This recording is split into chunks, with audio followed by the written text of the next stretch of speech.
इस वक्त की दो बड़ी खबरें आप तक पहुंचाने जा रहा हूं। पहली जो बड़ी खबर यह है कि इजराइल ने एक बहुत बड़ा हमला यमन पर किया, जिसमें यमन के प्रधानमंत्री, वहां के रक्षा मंत्री समेत कई कैबिनेट मंत्रियों के मारे जाने की खबर है। उससे जुड़ी हुई वीडियो भी सामने आई है। इसके बाद यमन ने जो बड़ा ऐलान किया है वो खबर आपको दिखाऊंगा। हमास ने भी एक बड़ा ऐलान कर दिया, वो आपको दिखाने जा रहा हूं और दिखाऊंगा कहां गृह युद्ध छिड़ गया। जी हां, बड़ी खबर आपको दिखा रहा हूं। संसद को फूंक दिया गया है, लोग सड़क पर उतर आए हैं। और तो और इससे बड़ी खबर यह है कि वहां पर अराजकता पैदा हो गई है। चुन चुनकर सरकारी बिल्डिंग्स को निशाना बनाया जा रहा है। लोग सड़क पर हैं, उनको काबू करने में हाथ पांव फूल गए हैं सुरक्षा कर्मियों के। उत्पात ही उत्पात, बवाल ही बवाल नजर आ रहा है। यह प्रदर्शन, यह बवाल कहां हुआ और यमन पर जो हमला हुआ है उसका क्या खामियाजा इजराइल को भुगतना पड़ सकता है, वो तस्वीर, वो खबर भी आपको दिखाने जा रहा हूं। नमस्कार, मैं हूं प्रज्वल गौतम और आप देख रहे हैं टाइम्स एक्सप्रेस। पहले ये खबर देखिए, ये वीडियो निकलकर सामने आई। दरअसल ये 2 दिन पुरानी वीडियो है। पहले वीडियो देखिए। जी हाँ, ये वीडियो 2 दिन पहले निकलकर आई थी।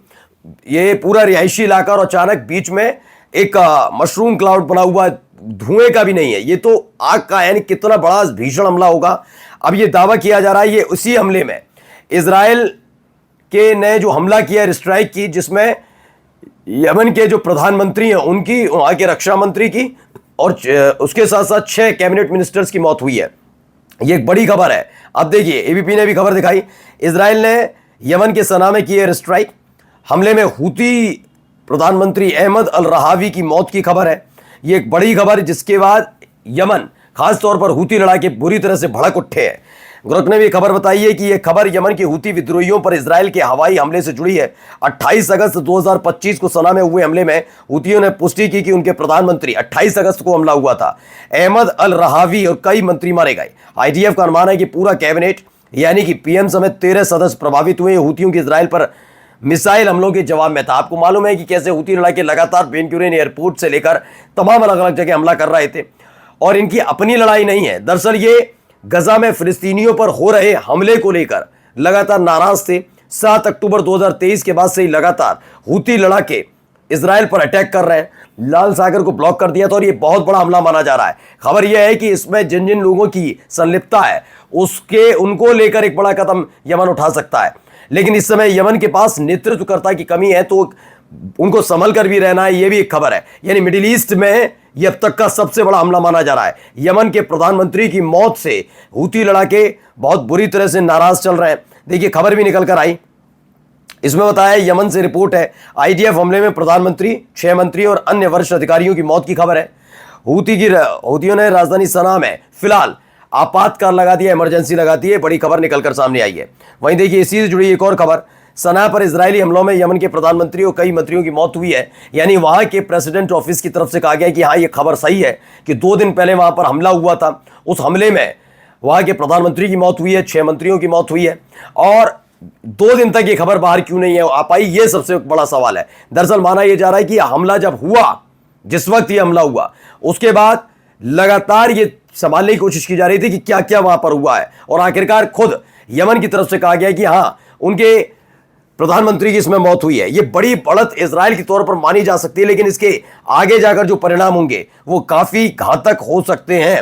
हमास की तरफ से भी ऐलान हुआ। हमास ने यमन के प्रधानमंत्री और मंत्रियों की जो हत्या हुई, इजराइल ने जो स्ट्राइक की है, उसकी बड़ी निंदा की है। उन्होंने कहा यह गलत हुआ है। वहीं यमन के राष्ट्रपति हैं, उन्होंने कहा कि हम अपनी जनता के सहयोग से लगातार अपनी जो सशस्त्र सेनाएं हैं उन्हें मजबूत करते रहेंगे। यानी कि अगर प्रधानमंत्री, उनके रक्षा मंत्री और उनके जो कैबिनेट मिनिस्टर की मौत हुई है, इससे हम टूटेंगे नहीं, बल्कि और मजबूत और हुंकार बनकर अब इजराइल पर हमला करेंगे। उन्होंने कहा कि हम गजा के लोगों के साथ पहले भी खड़े थे और इस हमले के बाद भी लगातार खड़े हैं। लेकिन अब आइए खबर देखिए, एक एक करके आपको वीडियो दिखा रहा हूं।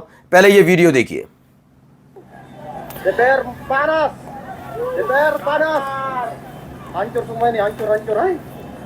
तो देखिए, आग लगी हुई है, गाड़ियों को फूंक दिया गया है, जो बिल्डिंग्स हैं, सरकारी इमारतें, उन्हें भी फूंक दिया गया।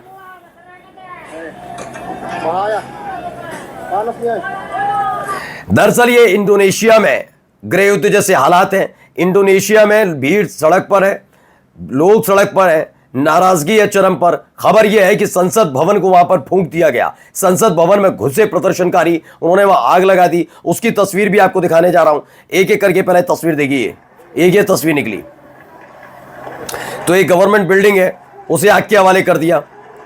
कितने प्रदर्शनकारी सड़क पर हैं वो आप देख सकते हैं।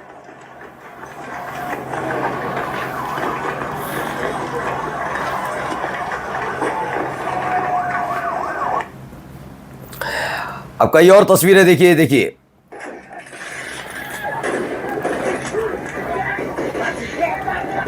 तो प्रदर्शनकारियों पर फायरवर्क्स यानी जो पटाखे हम दिवाली पर चलाते हैं वो इस्तेमाल किए जा रहे हैं। दरअसल हालात ये हैं कि इतने प्रदर्शनकारी इंडोनेशिया की सड़क पर उतर आए हैं, जिसकी वजह से उन्हें संभालना बड़ा मुश्किल है सुरक्षा बलों के लिए। इसलिए टीयर गैस के साथ साथ फिलहाल इस आतिशबाजी का इस्तेमाल किया जा रहा है। उन पर बम, गोला बारूद की जगह ये पटाखे छोड़े जा रहे हैं जिससे तितर बितर किया जा सके। और भी तस्वीरें देखिए।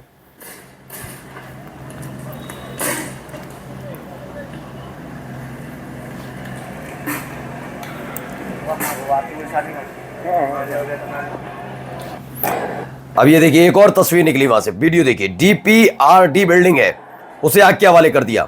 लोगों की भीड़ सड़क पर देखिएगा, अलग अलग एंगल से वीडियोस दिखाऊंगा इसी की। डीपीआरडी की पूरी बिल्डिंग को जला दिया है, हर तरफ आग ही आग नजर आ रही है।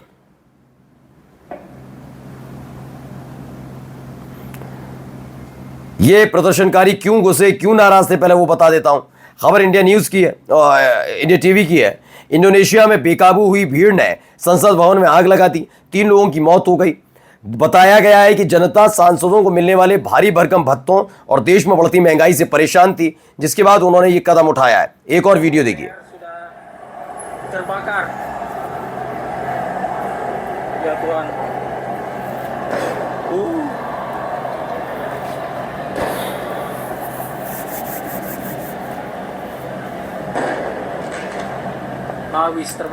पटाखे कहां चल रहे हैं वो बता देता हूं। पहले डीपीआरडी की बिल्डिंग जो है उसमें आग लगाई प्रदर्शनकारियों ने।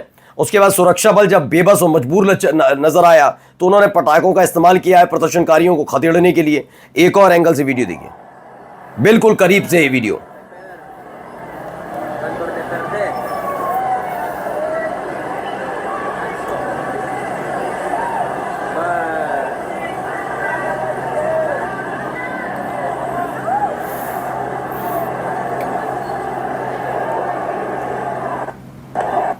एक और वीडियो देखिए, बस स्टैंड जो डीपीआरडी का जो अलग वीडियो है उसको कैसे आग के हवाले किया, ये देखिए।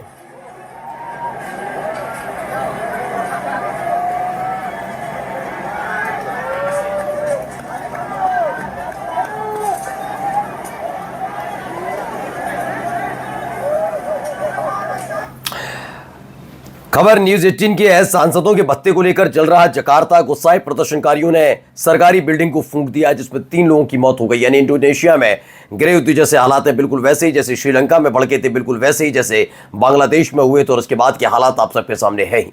नमस्कार।